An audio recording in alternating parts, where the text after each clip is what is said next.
पूजहि विप्र सकल गुणहीना, पूजहि नहीं क्षुद्र वेद परवीना।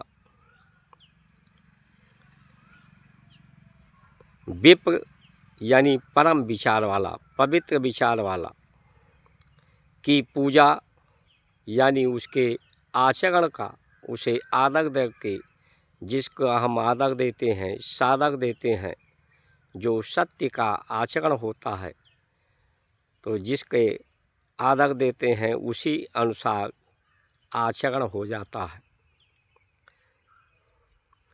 जो गुण है, प्रकृति का गुण, धरती का गुण, गुण ये ताप से पैदा होते हैं, इसलिए गुण से संताप यानी दुख पैदा होता है। गुण से ही कर्म, कर्म से ही विचार व्यवहार पैदा होते हैं। क्षुद्र वेद परवीना को कहा गया है उसकी पूजा, उसका आदर यानी उसका आचरण नहीं करना चाहिए। क्षुधा यानी पेट को कहा गया है। जो पेट है, जिसमें भूख है, भूख ये अन्न का है, आहार का है। आहार में विकार होते हैं क्योंकि विकारों में गुण होता है।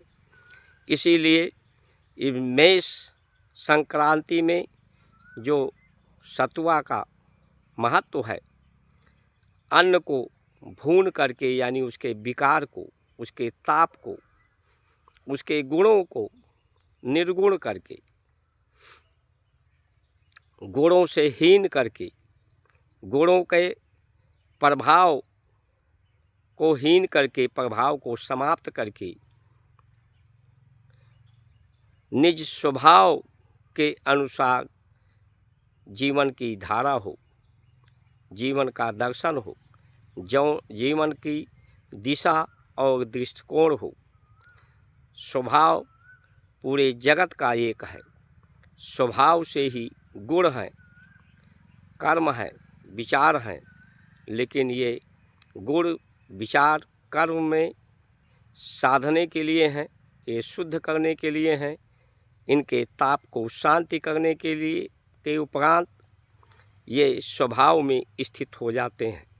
स्वभाव में सब हों तो सब में एक भाव, एकात्म भाव, परमात्म भाव,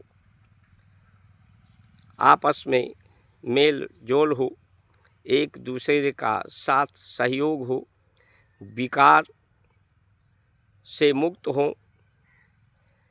भारत की संस्कार संस्कृति उसी का सादर करती है। निरादर किसी का नहीं करती, लेकिन सादर उसी का करती है जो जिसमें सत्य का आचरण स्वभाव में लोग जीते हैं। सिया राम मैं सब जग जानी, करो प्रणाम जोर जुग पानी। जो पूरे जगत को सिया राम के रूप में देखता हो, सब के विकार ताप को समाप्त करके, सभी वाद विवाद को समाप्त करके निर्विवाद जीवन की दिशा और दशा को निश्चित करता है। तो इसीलिए केवल वेद को पढ़ लेने से ये रावण के लिए कहा गया है।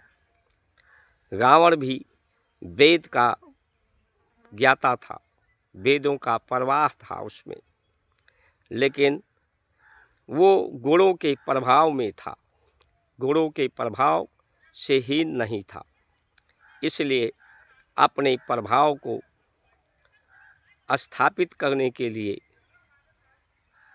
दूसरों को दबाव डाल करके, दबाव में ले करके दूसरे को अपने गुणों से प्रभावित करने का उसका उद्देश्य था। तो केवल पढ़ लेने से नहीं होता।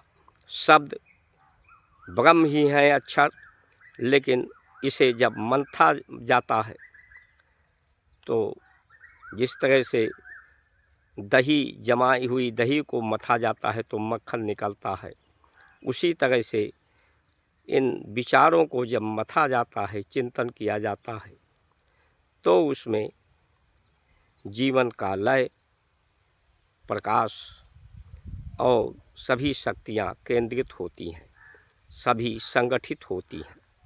जय श्री राम।